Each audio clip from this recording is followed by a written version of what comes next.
And here are a few key differences or differentiators between what Power BI Premium licensing models were providing previously and what the newly evolved Fabric licensing models provide right now. So the key differences being an entry price point where Fabric licensing was developed for enterprise workloads or enterprise organizations. So organizations with that were under mid-market or developing organizations did not have the luxury of purchasing a Fabric capacity, which Fabric did solve. The end pricing point for Fabric capacity, for Power BI capacities were $5,000 a month, but with the new Fabric capacities, you could pretty much get it at a quarter of the price with the same amount of flexibility and the same amount of functionalities that Power BI licenses were providing. And Power BI licenses did provide additional security and governance features, and it did provide support for larger data sets and higher refresh rates.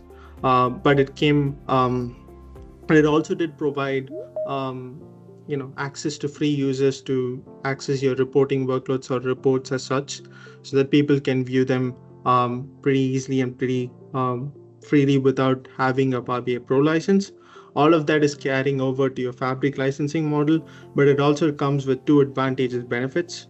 One is, you could purchase your Fabric capacities as either a reserved instance or a pay-as-you-go model, which is you only pay for what you use, and that would help you cut costs from an IT perspective as well. And the second piece of it is it allows flexible scaling, so you can scale from one licensing model to the next, and it will also allow pausing your capacities and unpausing them when necessary. So all of that is now included in the Fabric SKUs, and it kind of mimics what compute entities we had in Synapse and AVF as well. The key differentiators between a Fabric licensing model to a Power BI licensing model, the key differentiators being lower price points, lower entry price points.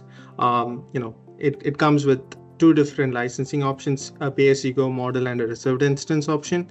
And it's also flexible, scalable. So you could actually mix and match different Fabric licensing models as such, or you could go with a reserved instance with a higher capacity based on your organizational workloads. So there's multiple options to it.